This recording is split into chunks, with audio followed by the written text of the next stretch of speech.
This is the HX Collective Relationships channel, where we explore the complexities of human connection in all aspects of relationships with key stakeholders. Today's thought provoking conversation features Ali Schroer as she shares authentic relationship stories and how they have transformed her human experience. The HX Collective explores the human experience through three main channels of life: work, relationships, and self. With raw, authentic conversations, the podcast investigates how challenges can become powerful teachers, leading to personal growth and deeper connections. Rooted in humanity-centered design, each episode reflects a commitment to doing good and doing well, featuring diverse voices and generational perspectives. Expect gripping stories of struggle and success, with thought-provoking discussions and concrete tools and tactics that encourage you to rethink your relationship with distress, helping you to establish your full human experience. This is the HX Collective channel. So, Ali, you gave so many great perspectives on this idea of the human experience and this idea of elevating human flourishing at work. I want to shift gears and focus on our second lens, which is this idea of human flourishing inside of relationships.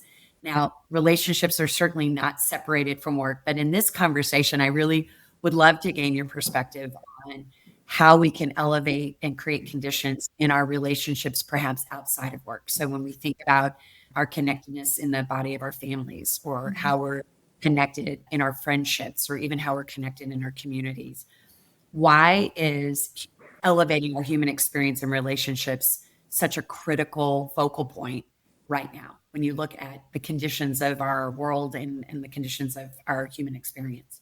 Yeah, I think it is critical right now for a few reasons. And they're not too different from some of the ones we talked about kind of in that work perspective. But one of them being back to technology and thinking about how we are maybe have access to people more, but either through texting or through kind of like short conversations, we may not get into like the juicy pieces of who we are and that authenticity and that vulnerability that we need for the flourishing to happen when we have kind of these quick check-ins or conversations. So even though technology, I think, can be a great tool, I think it also is hindering us in some ways in some of the richness of relationships because we feel connected even when we don't get that hour of dinner time with a good friend or connection at the dinner table when you've been like talking to someone all day via text. So I think that's changed a lot for people. I think the other thing that has really changed is that there is a lot of anxiety. We know anxiety clinically is certainly on the rise, but we also know that anxiety as like a cultural phenomenon is rising. And so I think there's a lot of anxiety as well, just in the world, in what's happening politically in our world, with our government, with other governments across the globe, thinking about what's happening with our neighbors and in our schools, absolutely. And so the anxiety of life, if you will, if I really kind of generalize it, changes how we interact with people because we end up getting really stuck in our own heads and we end up kind of being on our own path internally. And that really negatively affects how we can show up for other people. If I'm spending all my time thinking about the 17 emails that I got from my kids' school today and the work pieces that I need to figure out, and that my neighbor across the street has different political views than me, I end up kind of going more internal.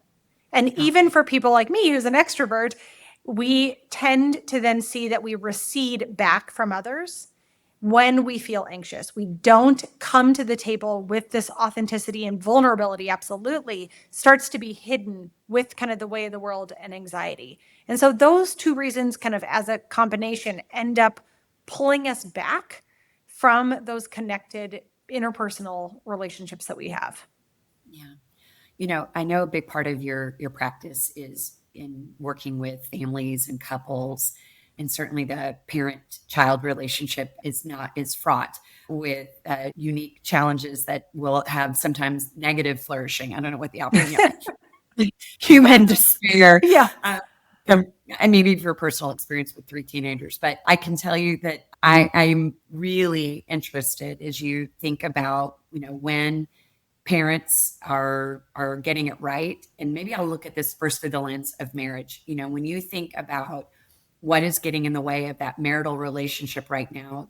Often people quote divorce, and Mhm. that is on the rise, and it can be very disheartening when you Mhm. think about that sense.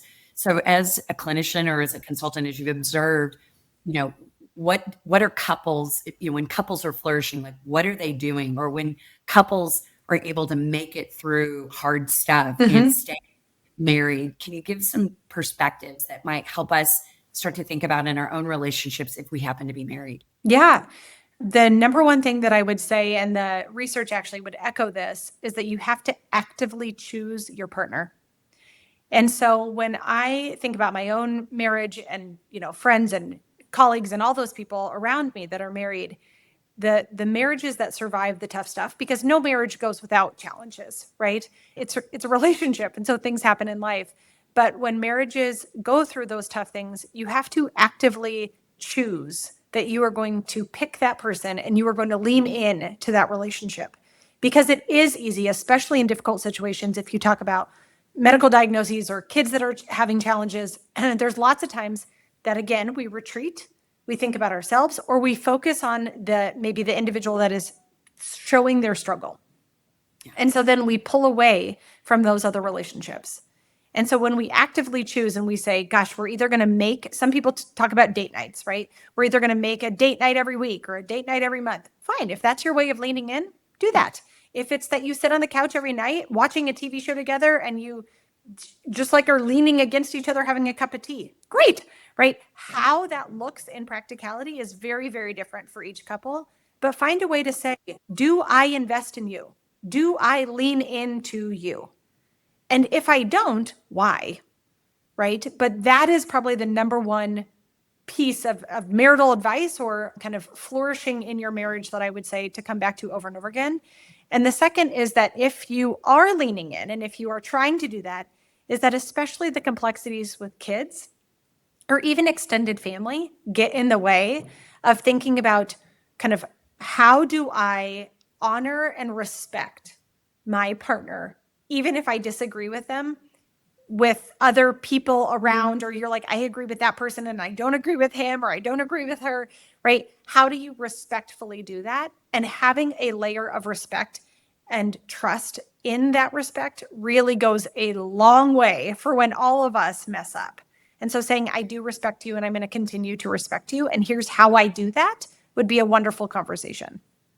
I suspect that respect doesn't always mean I have to agree with you. It can be Absolutely. that there's an element of respect that builds trust, even Yes. if we disagree, which I can Absolutely. imagine. Well, if I take another side of this, in when I think about people who may be listening that are single Mm-hmm. or maybe have a longing to be married and have not found a partner, when you think about people who flourish in their relationships as a unmarried person, are Mm-hmm. there strategies or things that you've observed that really help people thrive, even if they're not, even if they have not yet found a marital partner, if that's in their desire? Absolutely. I mean, first and foremost, I would say being honest about who you are, what is important to you, those values. Most of us have about 5 kind of pillars of values that we stand on that are really important to who we are and kind of decisions we consciously and unconsciously make. And so knowing that about yourself, if being, if fairness is really important to you, let's be honest about that. Let's talk about fairness as one of the things. So I think having an honest conversation with yourself first is where I would start. And then being really honest about what the other person, how you're going to be there for the other person. Because what's challenging is when, especially when you're wanting that partnership and you're wanting to be in a relationship, is that sometimes we see that chameleon and we feel that chameleon side of ourselves, is that like, I think I could do that. Like I can be the partier, or I can be the stay at home person when I'm an extrovert, or I can, right? We start to morph a little bit. But if you're honest with yourself first, and then you're honest with your partner, and you're like, I love that you love to stay home every weekend and that you like to read and hang out, just the two of us. And I am an extrovert and I get a lot of energy from the world. Can we go to a bookstore and read together? Right? Like then we can be more creative about how to be honest in our relationship, which also will help with the longevity of that relationship too. Awesome. Let's talk about relationships that we have as parents. And I have certainly communicated this with you and want to sort of put this out there that we are in this very strange time where a lot of parents are my age. We're Gen X.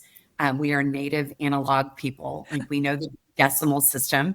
And then you've got your native digital. So when we look at Gen Z, we look at Gen Alpha, and a lot of disconnects in that parent child relationship. When you think about creating conditions for a child to flourish, even when you don't understand why they are responding the way they're responding, you have that real disconnection with your younger children. Are there things as parents that we can be doing to really lift that human experience in our parent-child relationships? Yes. There, I could talk about this all day as well. I would say the first is that understanding how your teen child, doesn't really matter the age, communicates, and trying to learn their language. To your point, whether that's technology language and they're talking about Snapchat and you're like, what are we talking about? Right? Or they are two and they are mumbling things, but learning their language of how they express themselves and what's important to them is very, very critical to that relationship. And going back to like that trust and that respect and that understanding, all those same things apply here as well. So, how to do that? There are some great books out there that actually do this and can kind of give you some guidelines as to do that. One of my favorites is to How to Talk So That Kids Will Listen, or How to Talk So That Little Kids Will Listen. And it helps give you the toolkit that you may need to think about, when I say something, how is that received? And so it's this idea of theory of mind, like thinking about how somebody else's perspective and how they may receive the information that you're delivering. So reading some of those books or getting yourself kind of up on how to have that relationship and communication is going to be key. And the other thing that I teach all the time, actually across all of these facets, whether it's business or relationships or even with yourself, is to ask and don't tell. And what I mean by that is you ask questions and you don't tell somebody else what to do all the time. That includes tiny humans, and that includes teenagers, and that includes college kids, including partners, actually, that we start to really kind of put things in the Jeopardy format, if you will, and we ask questions instead of telling. So for example, if I do have a 9-year-old, right? If I am wanting her to be more responsible with her school stuff, right, and her homework, instead of saying, don't forget, I need you to do this and put that in your backpack and you need to get your lunch, and I'm like telling and so directive, that instead I reframe it and I start to ask and I say, what do you need to do to be responsible today? What goes in your backpack? What is it that's really important for you to bring to your teacher? And the only difference there when I ask and don't tell is, well, I guess there's two big differences. One is that I am building on her ability to have some autonomy, and I'm building her self-esteem to come up with those answers on her own. And the second thing that does is it changes the ownership, right? And so in doing so, I am also indirectly saying, I trust you to have the ownership and to figure this out. And so there is like this unconscious messaging that you are capable, you are able. And one of the things when we talk about anxiety on the rise culturally is that we as parents, if that through that parent lens, is that we end up, I call them snowplow parents, which is like we're trying to plow all of the adversity and all of the challenges out of the way for our kids all the time because it is painful for us and painful for them when they struggle. And what we actually know is when we snowplow, even with the best of intentions, we end up creating more of a problem because we are no longer saying that you are capable and you are able, and we're not giving them the tools to face things on their own, which is increasing anxiety because people don't feel their own flourishing. They ends up feeling I have to receive that from somebody else. So if you can hold on to this idea of ask and don't tell, that you're going to frame things instead of like, no, you can't take the car. You know that it's too late and that's curfew. I would say, what's going to happen if you take the car at 11 p.m.? What do you think's going to happen, honey? Right? This is going to happen and you're like, okay, well, do you think that's worth it? Right? You're going to come home and be grounded. So is it worth it for you? And so those kind of questions I think can be really impactful in how we show up and how we have that conversation and how we help kind of enable them to build some of their skills. So I use that across the board and I use it in business as well. I love that. So I think that's a fantastic takeaway as people are listening. And, as we think about this mindset of even flourishing in relationships, there is that sense that we need our people, and we can control the way we choose to bring ourselves into these relationships. Yes. Thanks for being here. If today's conversation sparked something in you, we hope you'll carry it forward with curiosity, compassion, and courage. Subscribe to the show, leave a review, and share this episode with someone who needs it. Until next time, keep exploring what it means to be fully human.